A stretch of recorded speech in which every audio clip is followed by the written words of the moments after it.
I think it's 70% of all the people over the age of 50 don't have more than a few $1,000s. And if you look at the Social Security predictions, I mean, the average Social Security check is under $2,000. So exactly, this is not going to work. You have no money saved up. You're getting $1,500 in Social Security. You can't even rent an apartment and pay a car payment or put gas in the car and insurance. Your money's gone. You're starving. Mm-hmm. That concept of old age poverty is actually something that's going to come up way more in the United States. It's already in Europe. Everyone thinks of Europe, especially Germany, is like the social. No, the old people in Germany are suffering massively because they're getting $800-900 in Social Security and they can't live with it.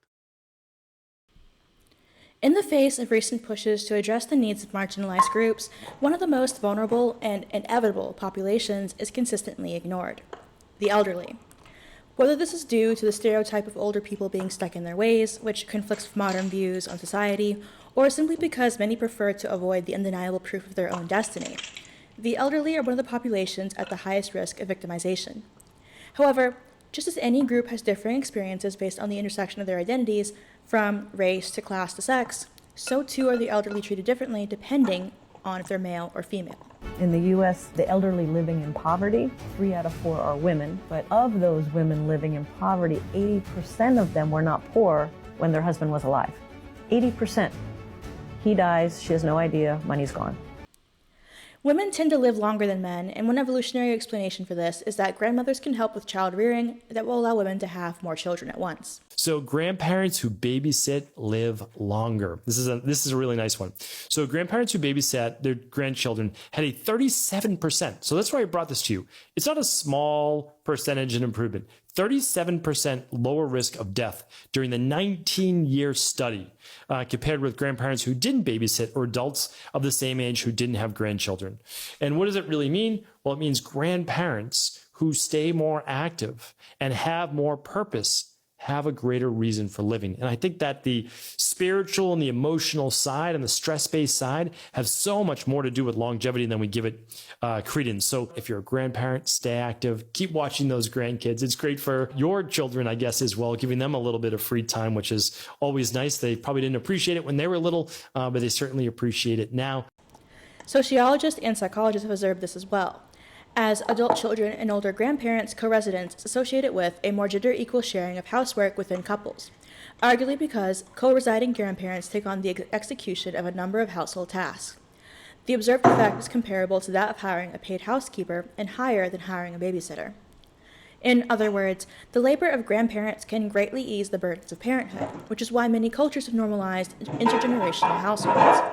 However, in the West, living with your parents in adulthood is often viewed as a sign of failure, and in turn, the individualism common in the West often leads to the elderly preferring to maintain their independence than to rely on family. Even if one does have family, there is no guarantee of protection or aid in one's later years. The U.S. Census Bureau reports that, in terms of financial support, just 2.5% of childless adults surveyed are receiving it from family and friends, but only 1.5% of people with children receive financial support from the same group. Those who are unmarried or who are minorities face the highest risk, as women aged 65 and older are much more likely to be poor than their male counterparts, and older, minority, and unmarried women are at the highest risk. In some countries, this has led to elderly women being forced to work into their later years. In Korea, this has created the phenomenon of Bacchus ladies, who make a living by selling tiny bottles of the popular Bacchus energy drink to male customers, often supplemented by selling sex. Lucy Williamson wrote in The Korean Grandmothers Who Sell Sex, "South Korea's grandparents are victims of their country's economic success. As they work to create Korea's economic miracle, they invested their savings into the next generation.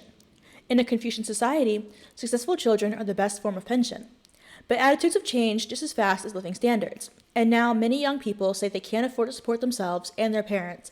In today's fast-paced, However, even middle-aged women often face trials and tribulations that their male peers do not. For example, over the past few years, acceptable targets for comedy and general ridicule have dwindled, as any depiction of men in drag is viewed as an example of the most oppressed population. Racism is no longer excusable, unless used as justification to criticize a group for another identity. Misogyny has never gone anywhere. The result of these changing attitudes is that as long as you slap white in front of the rest of it, you can be as bigoted as you want and call it progressive.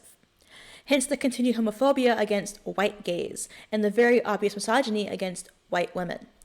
The only thing that draws further ire is if cis is included, or in other words, if the women are actually women.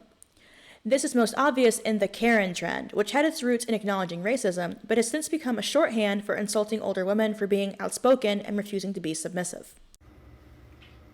Yeah, I wanted to talk about the Karen phenomenon and how it's misogyny. And people, I just saw this video on TikTok. It was wildly popular, but a couple guys made it, making fun of a Karen who was bossing around a fast food worker or a restaurant worker, and it's just, why isn't there a Kevin video?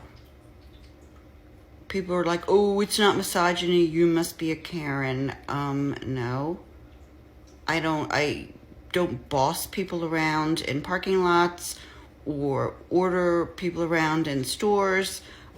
In fact, I think mostly women are much more considerate than men. So if you want to have a bossy, annoying person insisting on their way all the time, it really should be a man. And this is the misogyny. I know we're dismantling it, but it's so prevalent, and people, I don't know, they're just stupid. It's, there's a lot of things that are off limits anymore for humor. Things you used to be able to say, whether it's racial slurs or about somebody's race or this and that, but somehow women, that's still fine to make fun of women. And it's misogyny, it's stupid. I am so over it, and that's it. Where does this hatred of older women come from?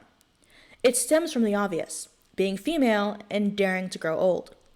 Not only does aging illustrate the short-lived power of beauty, but it highlights how men often prefer younger women, as women their own age have had enough experience to become harder to manipulate. As Victoria Smith writes in Hags, one is not born, but becomes a middle-aged woman, and it starts on the outside. First the neck, then the mouth, then the daily surprise of body parts that you never felt were particularly young, suddenly being no longer so. You can claim not to care, which might be possible if you live in complete isolation from the rest of human society. If not, you must join the rest of us, knowing that how we look as women situates us in relation to everyone else, locating us in a hierarchy and determining our position in the marketplace of the 3 Fs. It shapes our interactions and dictates what we must do to be noticed, and how our words and actions are perceived thereafter. It influences how we feel and what we believe, not because we are vain or trivial, but because it alters what cut of meat we are on the patriarchal table.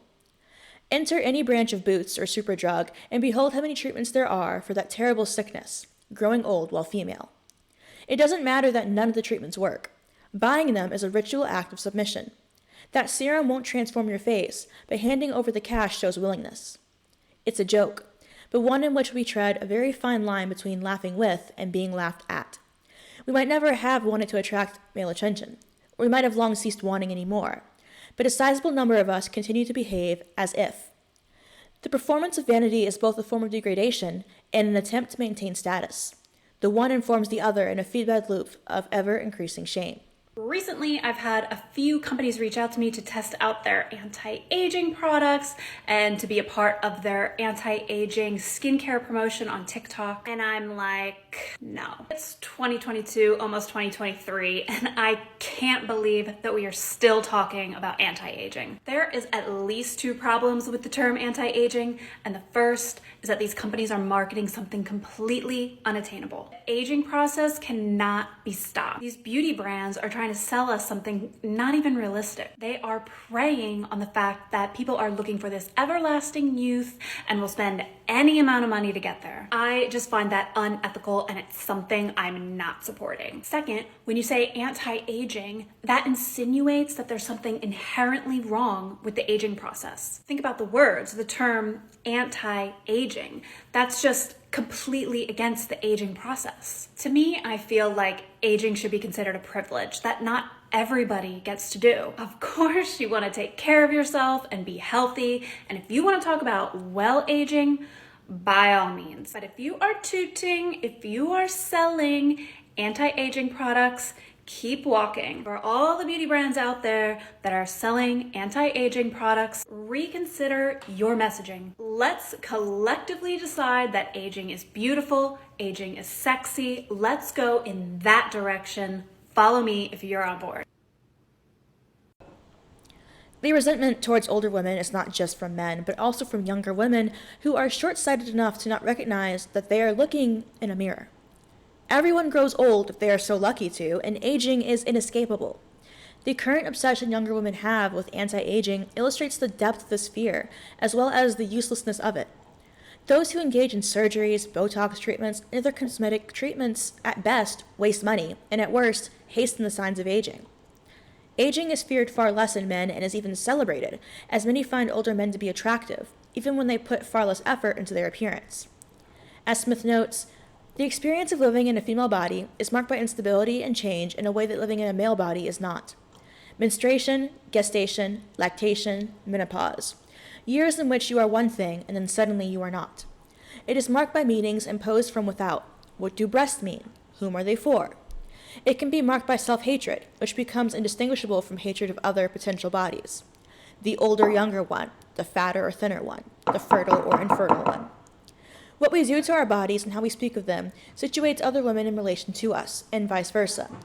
If resisting growth is an expression of self, what do you imply about the selves who grow? So what one allows one's body to do, also consent for what is done to it. Female embodiment is deeply political, but so too is flight from it. There is no way of removing oneself from the conversation entirely, and it's one that is inextricably linked to how we feel about aging, because female embodiment is movement through time. There are particular reasons why contemporary antipathy towards middle-aged women focuses on the body. The menopause, that big flashing sign telling everyone your time here is finite, is an obvious one. The difference in male and female reproductive lifespans creates the illusion that only women really age. Men live, then die. And it's one that persists even in those who claim not to notice which class of people does and does not get pregnant. At the same time, the onset of menopause can be the point at which many of us become more invested in understanding of our own body story and how it has shaped our lives. Alas, the 2020s may not be an optimum time to be doing such a thing. Fuck anti-aging. What is it about our culture that perpetuates this belief that aging is bad, is wrong? How many products do you have in your cupboard right now? Or how many things are you doing in your life that are all to prevent or slow or reduce the look of aging? I'm so over it. I have been dyeing my hair since in my teens. But for the last 20 years, I've been mostly dyeing it because I have been going gray and have been almost completely gray for about 6 or 7 years. And I'm done with it. I'm claiming it today, no more. So here's why I'm doing it. First, I am sick of committing time to doing something that doesn't actually make me feel good. I'm over it. It does not align with who I am or where I want to be in my life. That's number one. Number two is, it is authentically me and I'm sick of fighting it. It's such a waste of energy. I'm sick of fighting it. So I'm making the change because of those two reasons. And I'm wondering what in your life you want to change. What habit, what product, what belief system do you have that is sort of keeping you in the space of, ooh, I have to fight the aging process? What are you ready to give up? So let's do it. We can do it together. Additionally, middle age and beyond illustrates the impact of the cumulative burden of gendered choices on a woman's life. The many choices a woman makes over her lifetime in service of others, from the choice to work less to prioritize children, to the domestic labor they partake in and are not paid for, to the beauty culture that they worship, often leads to cumulative detriments later in life. In the words of the UN Development Program's Tackling Social Norms report, older women's challenges accumulate through the life course. Along the way, social norms and path dependence, how outcomes today affect outcomes tomorrow, interact to form a highly complex system of structural gender gaps. The inequality is cumulative, and it is also latent, meaning women who are not yet or only marginally affected remain more vulnerable to exploitation than men. We are a free resource in reserve, placed on standby for when disaster strikes. something which has become more obvious in recent years due to the impact of conservative austerity policies, Brexit, and COVID-19. Each has contributed to a drip-drip effect which sees women pushed further and further to the peripheries of economic life. Quite simply, throughout a woman's life, from maidenhood to motherhood to becoming a crone, her experience in life is inextricably influenced by her sex and the expectations placed upon her as a result. And the only way that we can tackle these issues is at least by acknowledging them. This, dear viewers, is where we part. I did it. I finished the series. I did so much reading for this.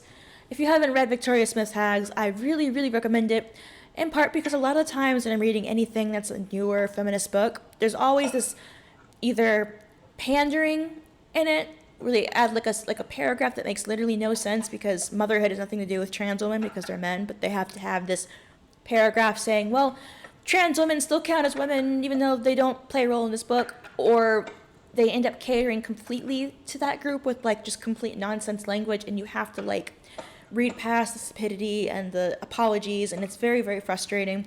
Victoria Smith is very straightforward. She is not playing any games. She is not doing the, well, we'll call trans women women so I don't get canceled. She is straightforward, and I really, really appreciate that. Additionally, I just think that if you are a woman, you probably should read Hags because, I mean, if we are all so lucky as to grow old, we age. I'm 22. I won't be 22 forever. And nobody is going to stay the age they are forever, obviously. Aging is inevitable, and I think it's a good way to prepare for that, to not freak out about, oh, I'm going to grow older and less desirable, is to confront it head on.